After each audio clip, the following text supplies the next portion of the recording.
हमारे पास जो चैप्टर है बच्चा केमिकल बॉन्डिंग, इसके अंदर हमने पीछे जो चैप्टर के अंदर पढ़ा था उसके अंदर हमने क्या क्या पढ़ लिया, पोलैरिटी के बारे में पढ़ लिया, हाइड्रोजन बॉन्डिंग का भी इंट्रोडक्शन हमने ले लिया था, इलेक्ट्रोनेगेटिविटी की डिफरेंस की वजह से जो पोलैरिटी अराइज हो रही थी और जिसकी वजह से फिर घूम फिर के एक कोवेलेंट कंपाउंड के अंदर आयनिक कैरेक्टर डेवलप हो रहे थे, उससे होते हुए हमने एक आयनिक कंपाउंड के अंदर जो कोवेलेंट कैरेक्टर डेवलप हो रहे थे वो सब पढ़ लिया था, और फजान रूल वगैरह सब।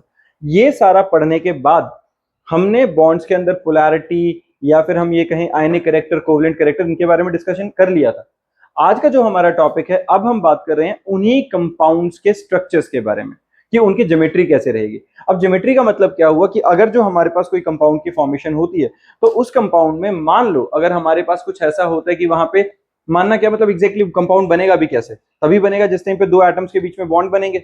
और जो बॉन्ड होता है वो क्या होता है, बॉन्ड होता है बेसिकली इलेक्ट्रॉन पेयर का कॉम्बिनेशन। तो अगर मैं दो इलेक्ट्रॉन्स को क्लोज लाऊंगा तो क्या होगा, ऑब्वियस ही बात है, रिपल्शन होएगा वहां पे, है ना। तो अगर मेरे पास कोई दो बॉन्ड्स हैं और अगर वो क्लोज आएंगे तो उनके बीच में क्या आएगी, रिपल्शन आएगी। तो कभी भी दो बॉन्ड्स क्लोज नहीं रह सकते, वो तब तक रिपेल होते जाएंगे जब तक वो मैक्सिमम डिस्टेंस पे ना चले जाए और मैक्सिमम स्टेबिलिटी ना आ जाए उनके बीच में, क्योंकि जितना ज्यादा दूर रहेंगे वो बॉन्ड एक दूसरे से उतनी मिनिमम रिपल्शन, मैक्सिमम स्टेबिलिटी रहेगी। क्लियर है। और उसी में अब जो कंसेप्ट आता है वो क्या है हमारे पास, इसी रिपल्शन के बेसिस पे जो ज्योमेट्री को जस्टिफाई करता है टॉपिक, वो है VSEPR, valence shell electron pair repulsion theory. इसके अकॉर्डिंगली क्या कहा गया था, इसका मैं पूरा समअप करके बता रहा हूं, बहुत छोटे में बता देता हूं। सबसे पहले में हमें क्या बोला गया था कि नंबर ऑफ वैलेंस इलेक्ट्रॉन जो भी हैं हमारे पास, बॉन्डेड या नॉन बॉन्डिंग, जो बॉन्डेड इलेक्ट्रॉन पेयर होंगे जो बॉन्ड बनाएंगे, जैसे कि एक काम करते हैं, एक सिंपल सा एग्जांपल वाटर का हम रख लेते हैं ताकि रेफरेंस में रहेगा तो उसके रिस्पेक्ट में हम चीजें समझते रहेंगे। अपने पास क्या बचा, वाटर मॉलिक्यूल H2O, हमें पता है कोवेलेंट कंपाउंड है, सबको क्लियर है। कोवेलेंट कंपाउंड में ऑक्सीजन का एटॉमिक नंबर कितना है, 1 2 3 4 5 और 6, ऑक्सीजन का एटॉमिक नंबर 8, आउटरमोस्ट शेल में 6 इलेक्ट्रॉन्स। यहां पर हाइड्रोजन आएगा अपना एक इलेक्ट्रॉन लेके और वो इसके साथ इसके इलेक्ट्रॉन को शेयर कर लेगा ऑक्सीजन के साथ, और ऐसे ही एक दूसरा हाइड्रोजन आएगा वो ऑक्सीजन का एक इलेक्ट्रॉन शेयर कर लेगा, और जो ऑक्सीजन है वो क्या करेगा, वो इनके इलेक्ट्रॉन्स को शेयर कर लेगा, ऐसा ही रहेगा। और इस तरीके से हमारा वाटर मॉलिक्यूल फॉर्म होता है। अब इसमें पहला गड़बड़, मैंने ये वाटर जो हाइड्रोजन है वो नीचे क्यों बनाए हैं, मेरे लिए ज्यादा सिमेट्रिकल ऐसे नहीं होता कि अगर मैं हाइड्रोजन इधर और इधर बना देता, है ना, और ऊपर जो है ये कोई दो इलेक्ट्रॉन्स ये वाले और दो इलेक्ट्रॉन्स ये वाले, ये क्या कर रहे हैं, ये तो बॉन्ड बना ही नहीं रहे, ये सिर्फ वहां पर आउटर मोस्ट शेल में प्रेजेंट है लेकिन ये बॉन्ड तो नहीं बना रहे। तो ये जो इलेक्ट्रॉन्स बॉन्ड नहीं बनाते इनको हम क्या कहते हैं बच्चे, लोन पेयर, और जो बॉन्ड बनाते हैं इनको हम क्या कहते हैं, बॉन्ड पेयर। किसी को परेशानी, लोन पेयर और बॉन्ड पेयर का कंसेप्ट समझ में आ गया। अब ये जो लोन पेयर हैं इनके बीच में मैक्सिमम रिपल्शन रहेगी, इनके बीच में मैक्सिमम रिपल्शन रहेगी। तो ये लोन पेयर इसको और ये लोन पेयर इसको धक्का मुक्की करेंगे, अगर इस तरीके से रिपेल करेंगे तो ये मैक्सिमम एंगल पे एक दूसरे को अलाइन करने की कोशिश करेंगे। मैक्सिमम एंगल क्या होता है, 180 डिग्री, है ना। लेकिन 180 डिग्री पे क्यों नहीं हो पा रहे, क्योंकि यहां पर हाइड्रोजन वाले जो इलेक्ट्रॉन क्लाउड है वो भी तो नेगेटिवली चार्ज्ड हैं, ये भी से रिपेल करेगा, ये भी से रिपेल करेगा। लेकिन लोन पेयर में सबसे ज्यादा रिपल्सिव फोर्स है, लोन पेयर बॉन्ड पेयर में कम है, और सबसे कम रिपल्शन जो होती है वो बॉन्ड पेयर में होती है। ये याद रखेंगे, लोन पेयर के अंदर सबसे ज्यादा रिपल्सिव फोर्स आती है, फिर लोन पेयर और बॉन्ड पेयर के अंदर और लीस्ट फोर्स आती है बॉन्ड पेयर और बॉन्ड पेयर के अंदर। क्लियर है ये। तो ये जो बॉन्डेड इलेक्ट्रॉन्स हैं जो बॉन्ड्स बने हुए हैं इनके अंदर मिनिमम रिपल्शन आएगी, जिसकी वजह से वो कंपैरेटिवली लोन पेयर के एंगल के थोड़े कम एंगल पे भी आकर स्टेबल होंगे। ठीक है, तो ये ओवरऑल हमारा जो पूरा सिस्टम है ये मिनिमम रिपल्शन और मैक्सिमम स्टेबिलिटी के स्ट्रक्चर पे आकर रुक जाता है। ये क्लियर है बच्चा। तो इस शेप को, पहली बात तो ये ध्यान रखना, इसके अंदर क्या हुआ, ऊपर वाले दो लोन पेयर्स हैं, टोटल 4 इलेक्ट्रॉन्स, और ये जो इलेक्ट्रॉन्स है ये क्या है हमारे पास, बॉन्ड पेयर्स हैं। डन है। और इस शेप को हम क्या कहते हैं बच्चा, बेंट शेप। क्लियर है। तो ये जो मैंने अभी अभी तुम्हें बताया है ये पूरे VACPR का मोटा मोटा लेखा जोखा यही है। इसके अंदर बस इतना छोटे छोटे रूल्स क्या याद रखेंगे कि जो डबल बॉन्डेड मतलब डबल बॉन्ड है, ट्रिपल बॉन्ड है, वो भी सिंगल बॉन्ड की तरह ही ट्रीट करना है, उसके अंदर कुछ एक्स्ट्रा नहीं लगेगा। मल्टीपल बॉन्ड, जैसे यहाँ पे तुम देखोगे क्या है हमारे पास, a multiple bond is treated as if it is a single electron pair and the 2 or 3 electron pair of a multiple bonds are treated as single super pair only। Done है, तो उसके अंदर कुछ अलग तरह का कुछ रूल नहीं लगेगा। बाकी ये वाला मैंने अभी तुम्हें बता दिया है कि लोन पेयर के बीच में जो फोर्स है वो सबसे ज्यादा है, फिर लोन पेयर बॉन्ड पेयर, और फिर लीस्ट फोर्स है बॉन्ड पेयर और बॉन्ड पेयर के बीच में। किसी बच्चे को परेशानी क्लियर है? अब इसी के बेसिस पे जो हमारे पास स्ट्रक्चर्स बनते हैं वो कुछ ये हमारे पास एग्जांपल्स के साथ है। इसमें सबसे पहला जो एग्जांपल है हमारे पास वो क्या है, जब हमारे पास नंबर ऑफ इलेक्ट्रॉन्स कितने हैं बच्चे, number of atom surrounding this central atom कितने हैं, 2। कितने हैं टोटल, 2। इसमें एक भी हम लोन पेयर के बारे में बात नहीं कर रहे हैं, यहां पे लोन पेयर की बात नहीं कर रहा हूं मैं, सिंपल क्या बात कर रहा हूं कि सेंट्रल एटम है A और A के आसपास एक बी ने बॉन्ड बनाया, एक बी ने इधर बनाया, तो इनके बीच में अब जो बॉन्ड बनेगा वो कैसे बनेगा, अगर बीच में A है तो ये मैक्सिमम रिपेल करके सीधा सीधा ऐसे आ जाएंगे, क्योंकि ऊपर और नीचे से कोई रिपेल करके इनको बेंड करने वाला नहीं है। तो जब ऐसा आएगा तो ये कितने एंगल पे आ गया बच्चा, 180 डिग्री के ऊपर। क्लियर है? तो जो ये 180 के पे बना है इसको हम क्या कहते हैं, लीनियर स्ट्रक्चर। डन है? 180 एग्जाम्पल क्या है, BeF2, BeCl2, BeH2 या ZnCl2। किसी को दिक्कत? अगर ध्यान से देखोगे BeF2, BeCl2 इन सब के अंदर जो बेरिलियम है इसके पास कोई भी एक्स्ट्रा लोन पेयर नहीं है, सिर्फ बॉन्ड पेयर है जो हमारे पास फ्लोरीन क्लोरीन हाइड्रोजन के साथ बन रहे हैं। डन? हाँ जी, कार्बन डाइऑक्साइड में अलग रहेगा, हाँ बॉन्ड सेम तरीके से बनेगा क्योंकि वो भी लीनियर स्ट्रक्चर बनेगा। कार्बन डाइऑक्साइड के अंदर क्या हुआ, उसमें बस एक डिफरेंस क्या आएगा, ऑक्सीजन के पास लोन पेयर्स हैं, तो वो कुछ पार्ट करेंगे वो अलग है, लेकिन बनेगा वो लीनियर स्ट्रक्चर ही, क्योंकि जो कार्बन डाइऑक्साइड बनता है, कार्बन डाइऑक्साइड में क्या रहेगा, कार्बन के 2 इलेक्ट्रॉन्स इधर 2 इलेक्ट्रॉन्स इधर, ऑक्सीजन के साथ बॉन्डेड, ऑक्सीजन के साथ बॉन्डेड। तो कार्बन के पास किसी तरीके का कोई लोन पेयर नहीं है, तो इनके बीच में कोई रिपल्शन नहीं, तो सीधा सीधा इस तरीके से हमारे पास बॉन्ड बन जाता है। क्लियर बात है? इसके बाद हमारे पास आता है बच्चा 3 वाला। 3 में क्या रहेगा, जो हमारे पास टोटल 3 एटम्स हैं, तो सेंट्रल एटम के आसपास अगर 3 एटम्स बनेंगे तो हर कोई किस तरीके से अलाइन करेगा खुद को, एक ट्रायंगल की शेप में, जैसे एक इक्विलेटरल ट्रायंगल होता है। इक्विलेटरल कैसे, इस तरीके से, है ना। अगर यहाँ पे एक साइड होती नीचे होती और एक साइड होती, तो सेंट्रल पॉइंट से जो 3 लाइंस बनती इधर इधर इधर, तो ये हमारे पास क्या बन गया बच्चा, ट्रायंगल प्लेनर। प्लेनर का मतलब क्या, हाँ जी, इसके अंदर कोई लोन पेयर नहीं बचा, सिंपल सेंट्रल एटम है, उससे 3 बॉन्ड बने हुए, तीनों एक दूसरे से इक्वली रिपल्सिव फोर्स पे हैं, तीनों के बीच में बिल्कुल बराबर रिपल्सिव फोर्स है, तो तीनों के बीच में एंगल भी सेम, तो 120 120 और 120 का एंगल बनके टोटल 360 का एंगल इन्होंने कवर किया, और ये सिंगल प्लेन में है। प्लेन समझ में आता है ना, सिर्फ XY के अंदर है या सिर्फ YZ में या सिर्फ ZX में, तो ये ट्रायंगल प्लेनर हमारे पास इसका एग्जाम्पल आ गया। इसका जो एग्जाम्पल्स में क्या है, सॉरी एग्जाम्पल कह रहा हूँ, ट्रायंगल प्लेनर इसका क्या मिल गया हमें, मॉलिक्यूलर ज्योमेट्री मिल गई है, और एग्जाम्पल है BF3 और AlCl3। क्लियर है? एल्यूमिनियम क्लोराइड, या फिर हमारे पास जो ये अपना BF3 आता है, BF3 के अंदर भी वही 3 फ्लोरीन लगे हुए हैं, लोन पेयर कोई है नहीं, एंगल कितना 120। फिर हमारे पास आता है बच्चा 4 वाला, कौन सा होता है, जो टेट्राहेड्रल ज्योमेट्री होती है। मैं एक बार इसको विजुअलाइज कराने की कोशिश करता हूँ, टेट्राहेड्रल वाले को देखना साथ में। हाँ जी, यहाँ देखो बच्चा, तो ये हमारे पास क्या है, लीनियर के अंदर साफ दिख रहा है क्या है हमारे पास, एक सेंट्रल एटम के आसपास जो 2 कॉन्ट्रीब्यूटिंग एटम्स हैं। लीनियर के बाद हमारे पास क्या है, AB3 जो ट्रायंगल प्लानर बना था, सेंट्रल एटम के आसपास जो 3 एटम्स थे, जो हमने BF3 और AlCl3 का एग्जाम्पल था। उसके बाद हमारे पास आता है टेट्राहेड्रल। टेट्राहेड्रल समझ रहे हो किस तरीके से है, ये देख पा रहे हो, जिस तरीके से हमारे पास ये ट्राइपॉड की 3 लेग्स और एक ऊपर की साइड, ये डन है। तो ये सारे के सारे एक दूसरे के साथ इक्वल एंगल पे अलाइंड है, तो ये जो बन रहा है ये क्या आ रहा है हमारा, टेट्राहेड्रल, एक जिस तरीके से हमारा पिरामिड होता है। डन है? तो ये हमारे पास जो ज्योमेट्री होती है इसको क्या कहते हैं बच्चा, टेट्राहेड्रल ज्योमेट्री। सेंट्रल एटम के आसपास टोटल 4 एटम्स लगे हुए। क्लियर है? टेट्राहेड्रल ज्योमेट्री के बाद आता है बच्चे ट्रायंगल बायपिरामिडल। अब इस ट्रायंगल बायपिरामिडल को समझ पा रहे हो कैसे? ट्रायंगल बायपिरामिडल के अंदर एक ट्रायंगल है नीचे की तरफ, एक इधर एक इधर और एक इधर 120 के एंगल पे, जैसे मैं एग्जैक्टली इस तरीके से बना रहा था। ये ठीक है, ये हमारे पास दिख रहा है ये ट्रायंगल। तो ये जो 120 डिग्री के एंगल पे ये और ये है, ये क्या बन गया? ट्रायंगल। और पिरामिडल का मतलब हुआ इसके ऊपर एक ऐसे आ गया।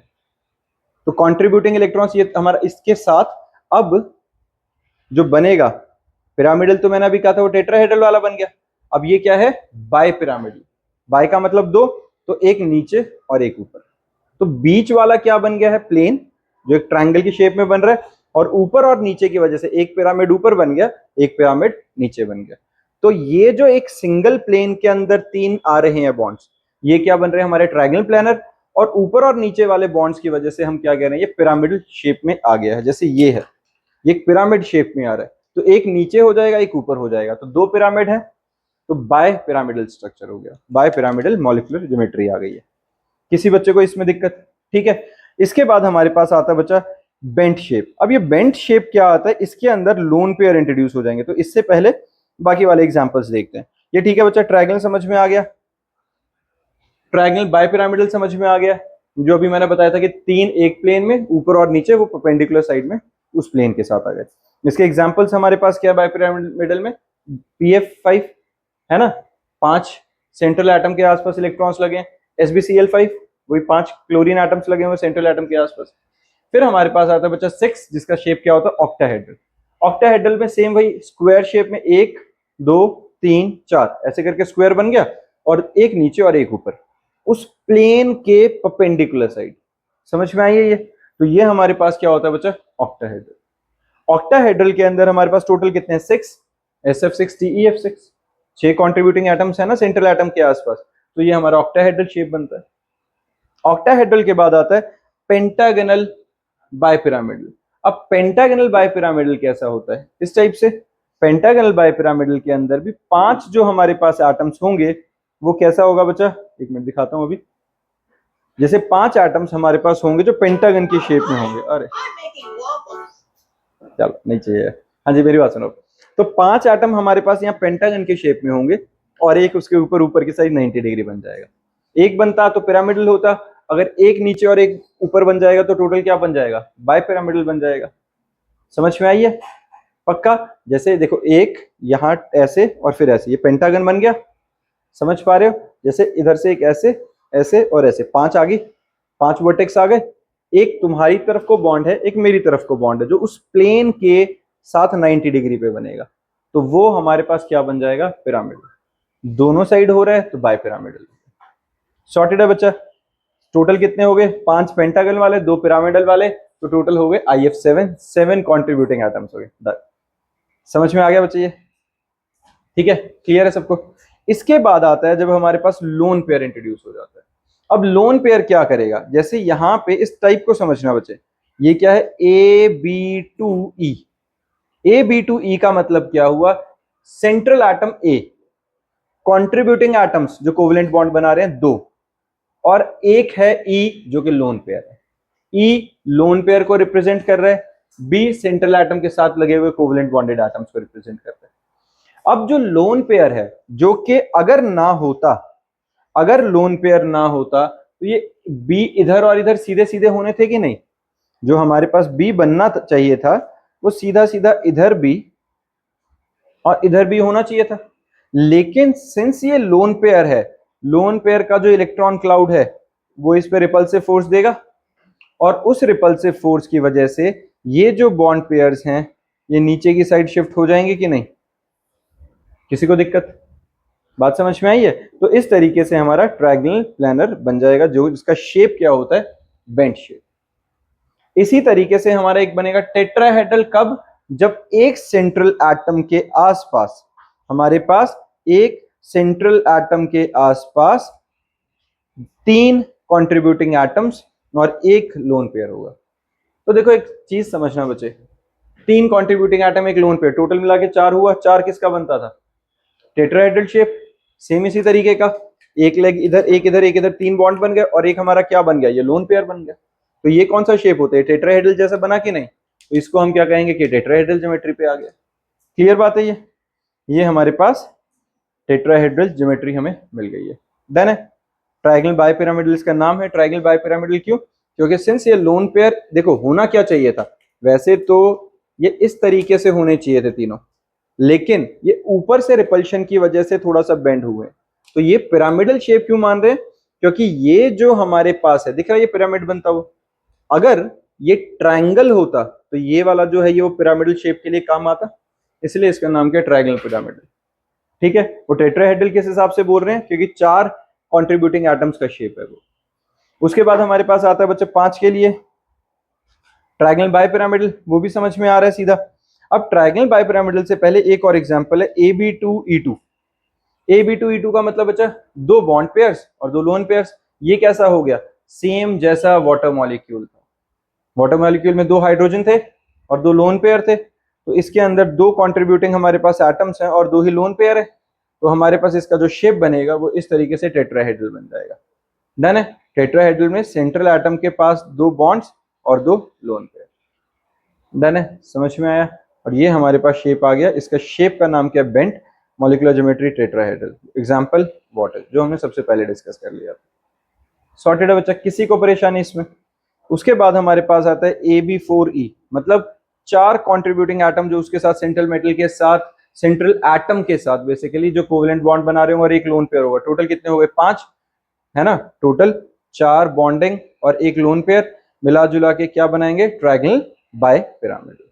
ठीक है, ट्रायंगल बाइपिरामिडल का मतलब क्या हुआ? अगर हम इसकी शेप की बात करें तो ये इस टाइप से बन गया। यहाँ पे एक हमारे पास आ गया लोन पेयर, 2 हमारे पास आ गया बॉन्ड पेयर, और एक जो ये आ गया, ये क्या आ गया? इस प्लेन से ऊपर की साइड जो 90 डिग्री पे आ गया इस प्लेन के साथ, है ना। ये जो प्लेन था इसके साथ 90 डिग्री पे आ गया, तो ये हमारे पास क्या बन गया बच्चे? Triangle bipyramidal. क्लियर है?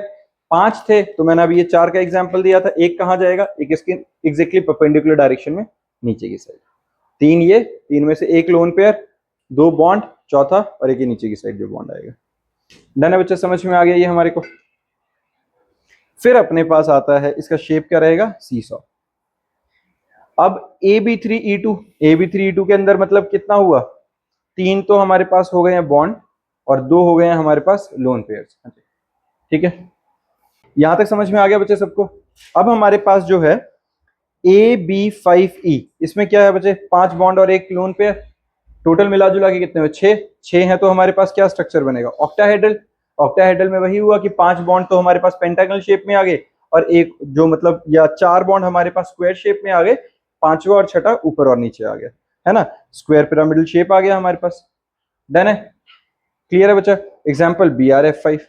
उसके बाद हमारे पास आता है 4, अगर हमारे पास बॉन्ड होंगे और 2 लोन पेयर होंगे तो हमारे पास क्या बनेगा? ऑक्टाहेड्रल।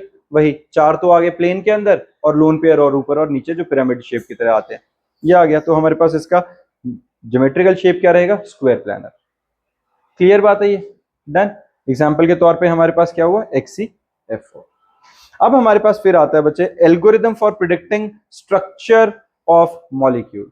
अब देखो एल्गोरिदम का कैसे, एक तो तरीका था कि हम सीधा सा स्ट्रक्चर को लोन पेयर वगैरह बॉन्ड पेयर वगैरह गिन के देख लें, एक तरीका है ये वाला।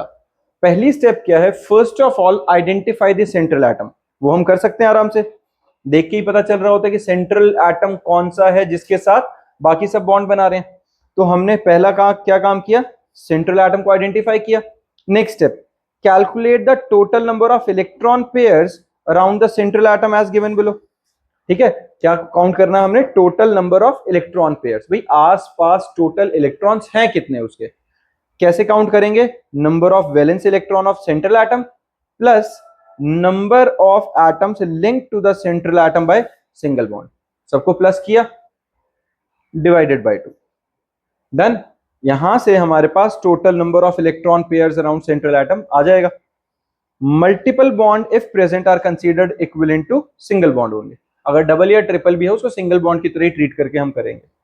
नाउ फाइंड द स्ट्रक्चर और geometry associated with the obtained number of electron pair. सीधा सीधा, in case the central atom carries a negative charge or positive charge, add 1 or subtract 1 respectively from number of valence electron। obvious सी बात है, अगर किसी पे negative charge है इसका मतलब एक्स्ट्रा इलेक्ट्रॉन आए हुए है, किसी पे पॉजिटिव चार्ज है मतलब अपने इलेक्ट्रॉन उसने दिया होगा, वैलेंस इलेक्ट्रॉन में उसी को प्लस या माइनस कर देंगे। कर जैसे HCl है, जी हाँ, HCl में क्या रहेगा, HCl के अंदर सेंट्रल एटम की जरूरत ही नहीं पड़ी, क्योंकि यहाँ पर हमारे पास एक ही बॉन्ड बन रहा है सिर्फ।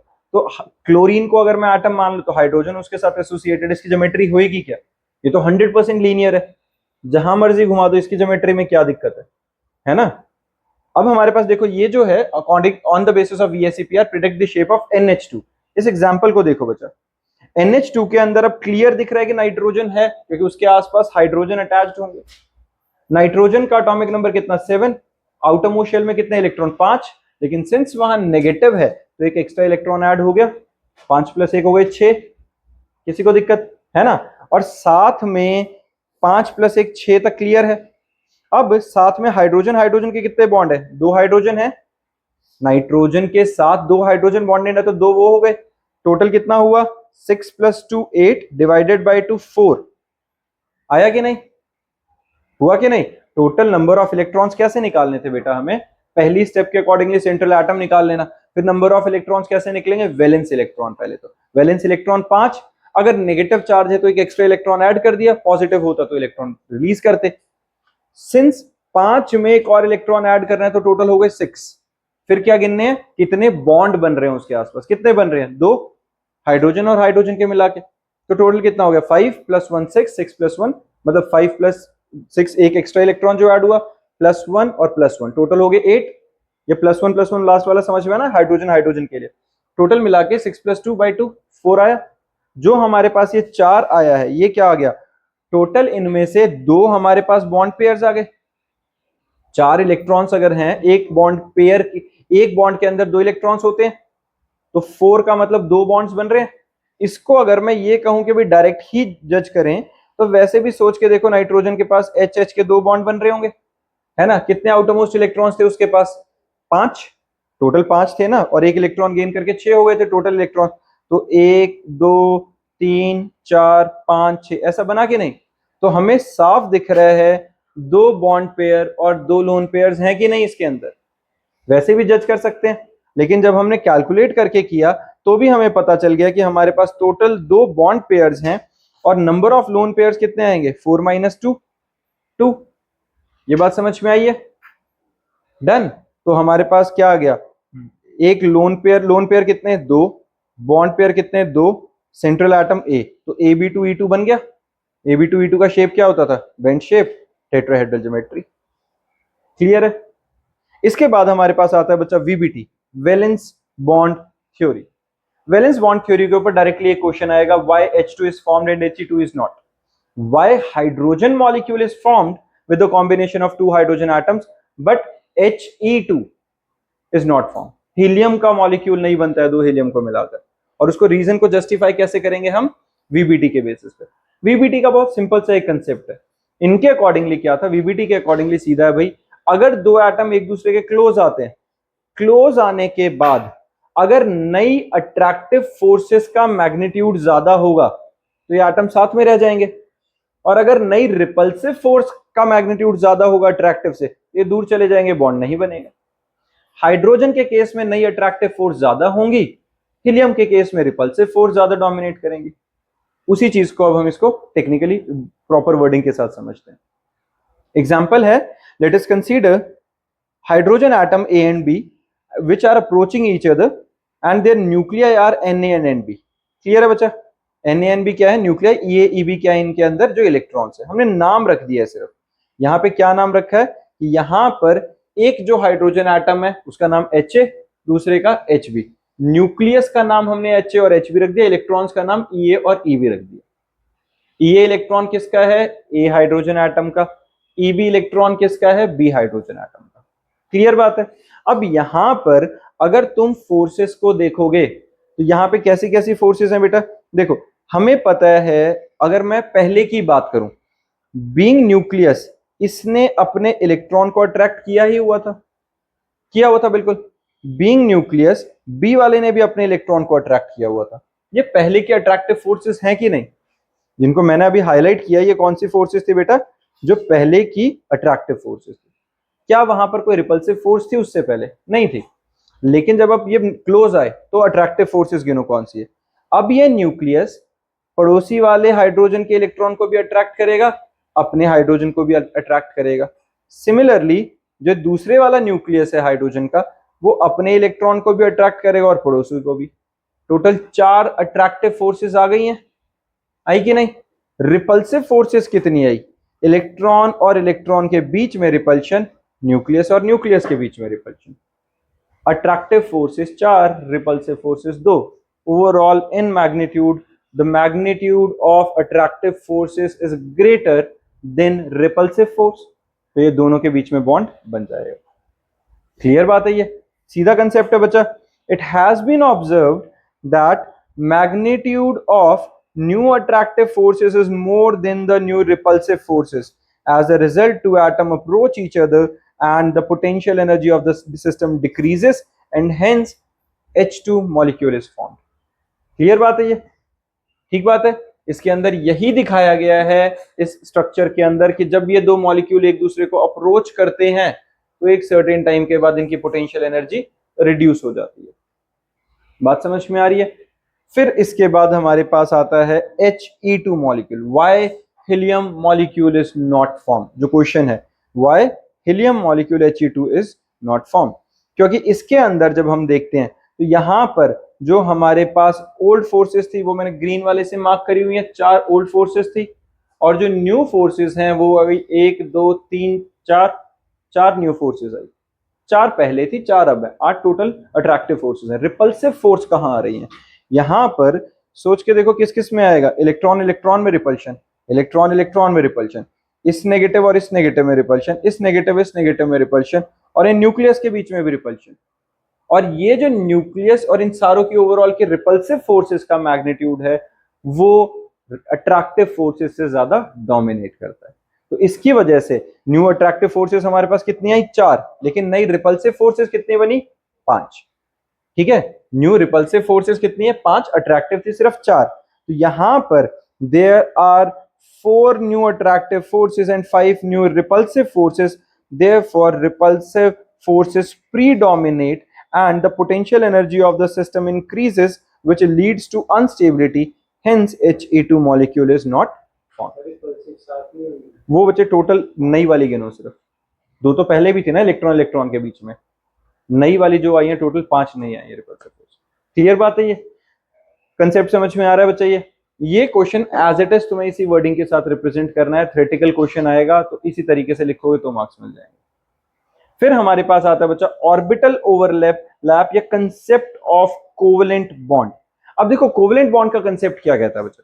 अगर मैं ये कह रहा हूं कि 2 एटम्स एक दूसरे के साथ बॉन्ड बना रहे हैं, कोवेलेंट का कंसेप्ट समझ में आता है।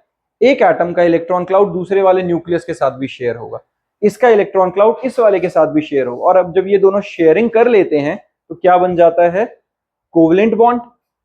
अब जब कोवेलेंट बॉन्ड बन रहा है, देखो ये अगर न्यूक्लियस का इलेक्ट्रॉन क्लाउड ऐसे है, इसका ऐसे है, ये दोनों जितना ज्यादा ओवरलैप करेंगे उतना ही एक दूसरे के न्यूक्लियस के इन्फ्लुएंस में ज्यादा आएंगे, और जितना ज्यादा ओवरलैप होंगे उतना ज्यादा स्ट्रांगली बॉन्डेड होंगे। तो जितना ज्यादा ओवरलैप, या ज्यादा और कम की बात बाद में करें, ओवरलैप ऑफ ऑर्बिटल्स के कारण बॉन्ड बन रहे हैं। ये समझ में आ रहा है? तो यही हमारा कंसेप्ट है orbital overlap concept of covalent bond.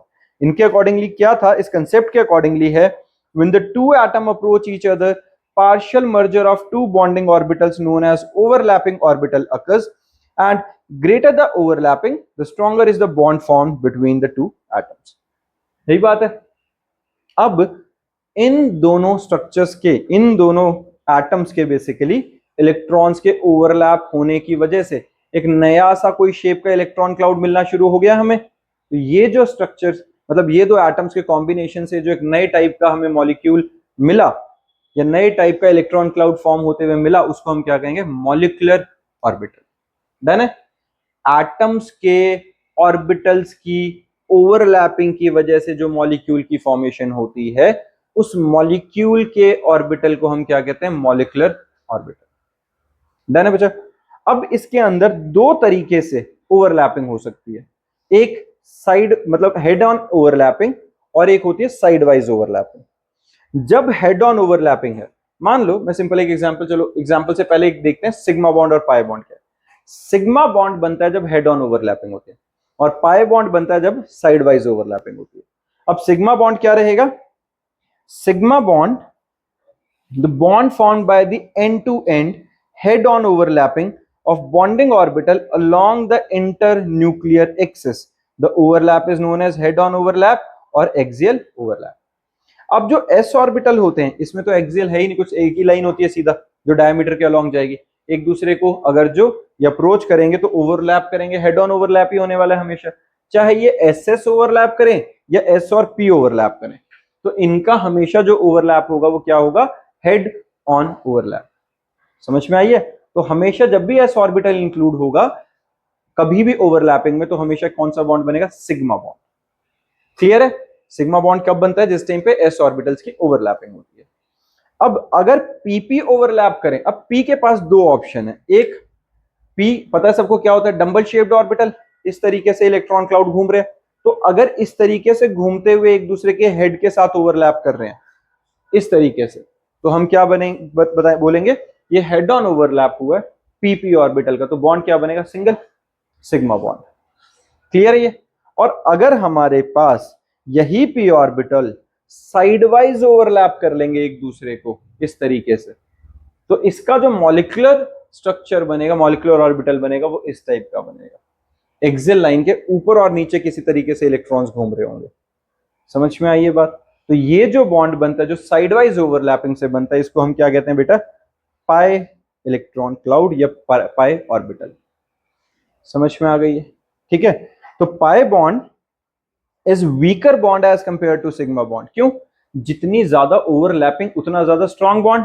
Sigma bond के हेड ऑन ओवरलैपिंग होने की वजह से एक्सटेंड ज्यादा हो सकता है, पाई वाले का एक्सटेंड नहीं हो सकता है इतना, तो पाई वाले में ओवरलैपिंग का एक्सटेंड कम रहेगा, तो उसकी वजह से वहां पर बॉन्ड स्ट्रेंथ भी वीक रहेगी।